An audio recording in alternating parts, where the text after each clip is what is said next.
महाराष्ट्राचे आराध्य दैवत छत्रपती शिवाजी महाराज यांच्या नावे या शेतकरी सन्मान योजनेचे पैसे थेट शेतकऱ्यांच्या बँक खात्यात जमा करण्याची प्रक्रिया प्रारंभ झाली हे सांगताना मला अतिशय आनंद होतोय। दिलेला शब्द आम्ही पाळला। माझ्या शेतकरी बांधवांसाठी अनेक योजना आपले सरकार राबविते आहे। येणाऱ्या काळात सुद्धा शेतीतील गुंतवणूक अशीच वाढत राहील, कारण आपले ध्येय हे शेतकऱ्यांच्या कायमच्या कर्जमुक्तीचे आहे। शिवछत्रपतींचे आशीर्वाद, माननीय पंतप्रधान श्री नरेंद्र मोदीजी यांचे मार्गदर्शन आणि भक्कम शेतकऱ्यांसाठी अतिशय आनंदाची बातमी। शेतकऱ्यांना नियमित कर्ज भरणाऱ्या व थकीत शेतकऱ्यांसाठी अतिशय आनंदाची बातमी मित्रांनो। शेतकऱ्यांना देव पावला असं म्हणावे लागेल। राज्याचे उपमुख्यमंत्री देवेंद्र फडणवीस यांनी काही दिवसापूर्वी मोठी घोषणा केली, ती म्हणजे सरसकट कर्जमाफीची मित्रांनो। आता ही सरसकट कर्जमाफी कशी होणार, कोणत्या शेतकऱ्यांना मिळणार, याचे निकष असे कसे मित्रांनो। आता याच्या अगोदर सुद्धा कर्जमाफी झाली होती 2017 मध्ये, 17-18 मध्ये याचे निकष कसे होते। आता या चालू कर्जमाफीचे निकष कसे असणार मित्रांनो, याच्याबद्दल सविस्तर माहिती राज्याचे उपमुख्यमंत्री देवेंद्र फडणवीस यांनी दिलेली मित्रांनो। आपल्याला माहिती आहे देवेंद्र फडणवीस म्हणजे राज्याचे पूर्ण प्रमुख असल्यासारखे मित्रांनो। त्यांनी जी गोष्ट करायची म्हणलं ती होणार आहे 100%। कारण काय, सर्वात जास्त जागा भाजपचे आलेले आहे। आता काही दिवसानंतर सत्ता बदल होऊ शकते, त्याच्या अगोदर शेतकऱ्यांना काहीतरी देणं भाग पडणार आहे असं त्यांचं म्हणणं आहे। त्यासाठी शेतकऱ्यांना सरसकट कर्जमाफी मिळणार मित्रांनो। ती सुद्धा डायरेक्ट डबल न मिळणार। पहिली 1.5 लाखापर्यंत होती, आता 3 लाखापर्यंत सरसकट कर्जमाफी असणार आहे।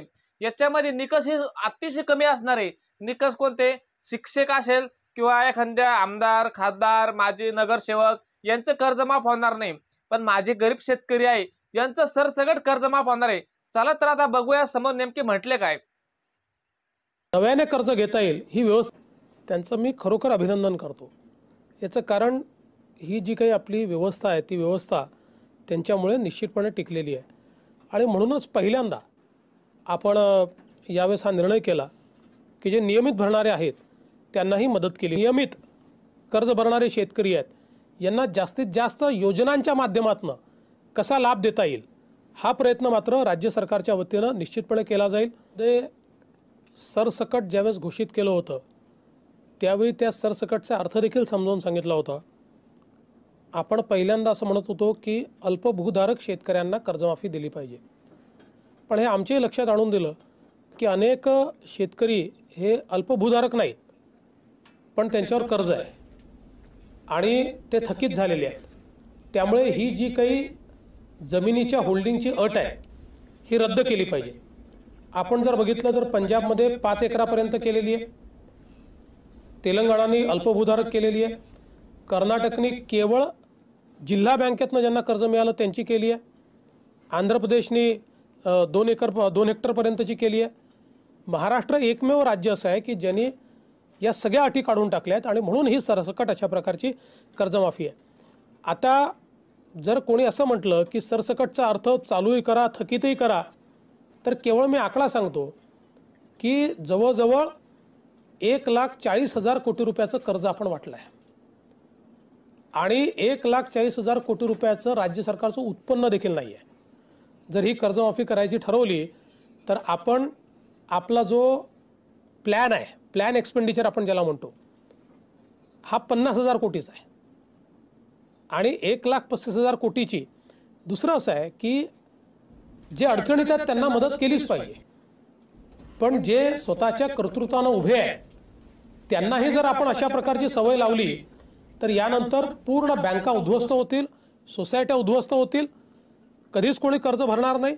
आज बघा आत्महत्या कुठल्या जिल्ह्यांमध्ये आहेत, ज्या जिल्ह्यातल्या बँका संपल्या, जिथे बँका आहेत तिथे आत्महत्या कमी आहेत आणि जिथल्या बँका जिल्हा बँका संपल्या त्या ठिकाणी आत्महत्या वाढल्या। आणि म्हणून या बँकाही टिकल्या पाहिजेत, आपल्या संस्थाही टिकल्या पाहिजेत आणि शेतकऱ्याला मदतही झाली पाहिजे। शेवटी आपल्याजवळ जर 5 रुपये असतील तर त्या 5 रुपयात जर सगळं आपल्याला संसार चालवायचा असेल तर पहिल्यांदा आपण मदत कोणाला करू, जो अत्यंत हलाखीच्या स्थितीत आहे त्याला करू, मग त्याच्यानंतर त्यापेक्षा थोडा बरा आहे, मग थोडा बरा आहे, जो ठीक आहे त्याला असं सांगू की बाबा तुला आत्ता करता येत नाही कारण 5च रुपये आमच्याजवळ आहे। तेच तत्त्व याच्यामध्ये लावलेलं आहे आणि म्हणूनच मी सांगितलं की तरी देखील इतर राज्यांच्या तुलनेमध्ये किंवा या महाराष्ट्रात यापूर्वी झालेली कर्जमाफी ही फक्त 6,900 कोटी रुपयाची होती. त्या तुलनेमध्ये प्रचंड मोठी ही कर्जमाफी करायचा प्रयत्न आपण केला आहे. महाराष्ट्रामध्ये एकूण 1,34,00,000 खातेदार शेतकरी आहेत. या 1,34,00,000पैकी 90,00,000 शेतकरी असे आहेत की ज्यांनी आजपर्यंत कर्ज घेतलं आहे. बाकी एक तर त्यांना कर्जाची आवश्यकता नाही किंवा ते शेती करत नाहीत, ती पडीक जमीन ठेवलेली आहे. अशा प्रकारचे किंवा काही मोठे लोक आहेत ज्यांची शेती आहे, ज्यांना कर्जाची आवश्यकता नाही आहे. त्यामुळे आजपर्यंतच्या इतिहासात 90,00,000 लोकांनी, खातेदार शेतकऱ्यांनी कधी ना कधी कर्ज घेतलं आहे. त्या 90,00,000पैकी 89,00,000 हे आता या योजनेमध्ये कव्हर झालेले आहेत. आता हे 89,00,000 का झाले, तर थकीत शेतकरी आणि चालू शेतकरी यांची आत्ता जेवढी खात्यांची संख्या उपलब्ध आहे ही 89,00,000 आहे. त्यामुळे ते सगळे आपण त्याच्यामध्ये घेतलेले आहेत. आणि साधारणपणे आपण जर बघितलं तर आता या सगळ्या लोकांना ही मदत केल्यानंतर पुन्हा नव्याने त्यांना कर्ज हे घेताच येणार आहे. त्यामुळे हे आता आम्ही कसं करणार, तर त्यांच्या खात्यामध्ये ही रक्कम आम्ही जमा करणार आहोत. याच्यामध्ये जे मोठे खातेदार आहेत त्यांच्या याच्यात काही टप्पे पाडायचा प्रयत्न आम्ही करू. त्याची फायनान्शियल अरेंजमेंट जी आहे ती राज्य सरकार करेल. त्यामुळे शेतकऱ्याला अडवून ठेवण्याचं कारण नाही आहे. शेतकऱ्याला मोकळं करू आणि आमच्या व्यवस्थेतनं आम्ही ती अरेंजमेंट करू. एकूण आपल्याकडे जी पद्धत आहे त्याच्यामध्ये एक स्टेट लेवल बँकिंग कमिटी असते, SLBC. ही सगळ्या बँकांची मिळून एकत्रित कमिटी असते. आता महाराष्ट्रातली lead bank he Maharashtra bank of Maharashtra आहे. त्याचे चेअरमन याचे चेअरमन असतात आणि सगळ्या बँकांचे जे प्रमुख आहेत त्याचे मेंबर असतात. हे पूर्ण कर्जाचं वाटप दरवर्षीचा क्रेडिट प्लॅन ते तयार करतात. कृषी क्षेत्रात किती कर्ज दिलं पाहिजे, कुठे दिलं पाहिजे, त्यानुसार टार्गेट ते ठरवतात आणि त्या टार्गेटप्रमाणे ते वाटतात आणि त्याचा हिशोब देखील तेच ठेवतात. त्यामुळे हे जे काही 42-43 लाख जे काही थकीत आहेत याची यादी त्यांनीच आपल्याला दिलेली आहे.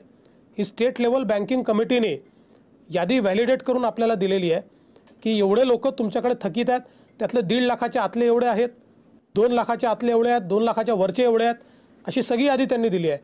त्या यादीप्रमाणे 36 लाख लोक असे आहेत, 36 लाख आणि अजून काही हजार हे असे आहेत की जे 1.5 लाखाच्या आत आहेत. त्यामुळे ते आपल्या याच्यात योजनेत पूर्णपणे बसतात.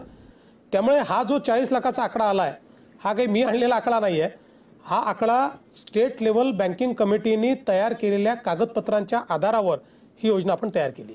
आणि 7/12 कोराचा अर्थ आज असा आहे की जे लोक थकीत आहेत, ज्यांच्या 7/12वर